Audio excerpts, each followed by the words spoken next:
Okay, so thank you all for having me. I'd like to, just acknowledge the fact that it's important for. I feel grateful that you've invited me to speak, especially because the case and the situation.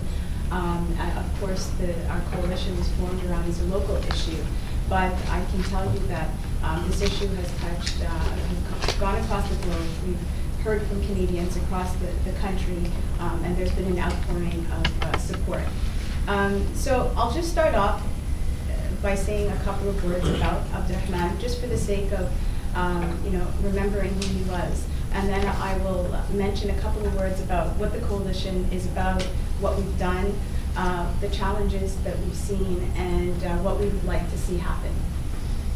So Abdirahman Abdi was a 37-year-old Somali Canadian with a mental health issue. He lived in Ottawa's Hindenburg community with his parents and siblings. On July 24th, 2016, Abdirahman Abdi died a horrific and violent death at his own doorstep. And this was done at the hands of Ottawa Police Service officers. On March 6th, nearly 7 months after his death, the Special Investigations Unit concluded that that Constable Daniel Watson was responsible for the brutal killing of Abdirahman, and as such, he is facing charges of manslaughter, aggravated assault, and assault with a weapon.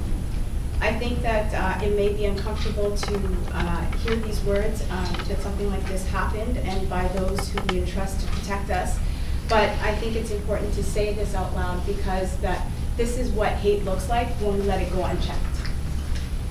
So the Justice for Abdirahman Coalition is a group formed within days of Abdirahman's death with the objective to obtain greater transparency, challenge racial inequity, and increase support for mental health needs and bring positive change to our law enforcement. The core group that forms the coalition consists of professionals with backgrounds in law, policy, mental health, public relations, criminal justice, and community development.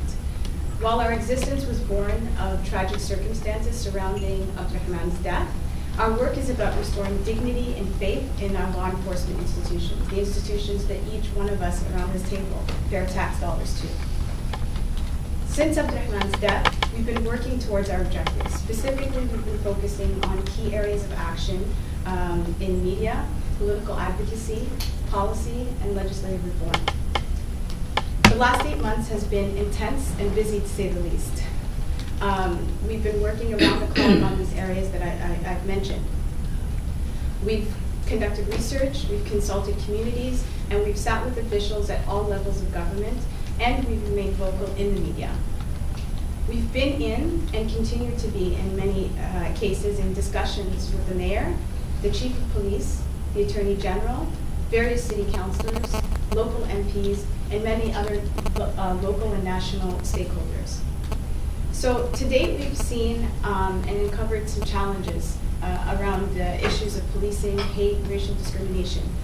The first is that, and I think we all agree to this, that systemic racism is a real problem.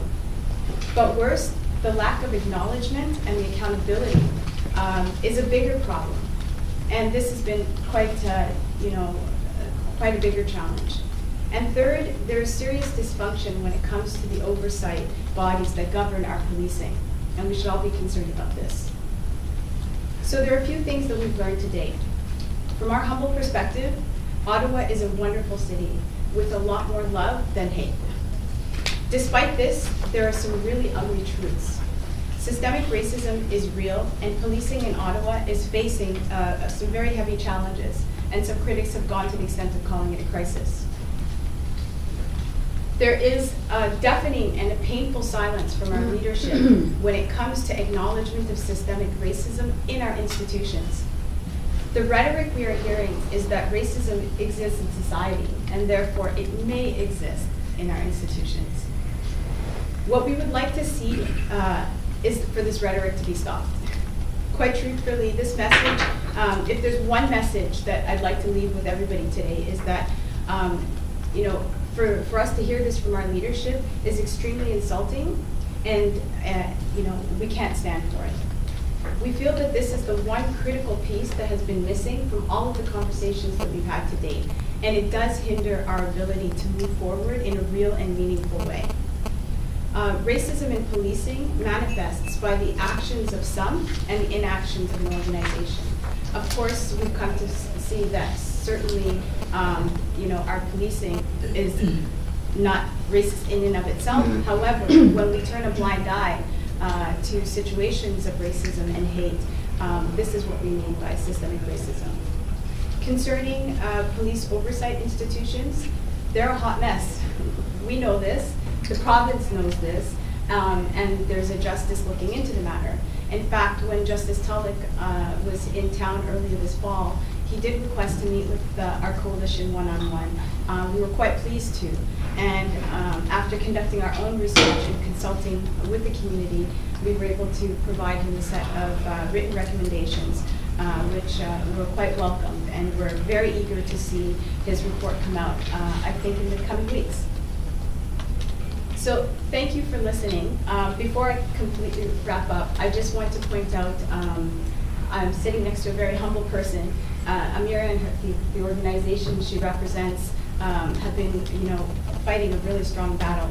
And yesterday, I think that there was a very we experienced a pivotal moment in our nation's history where words of defamation that had come from a previous government were now acknowledged.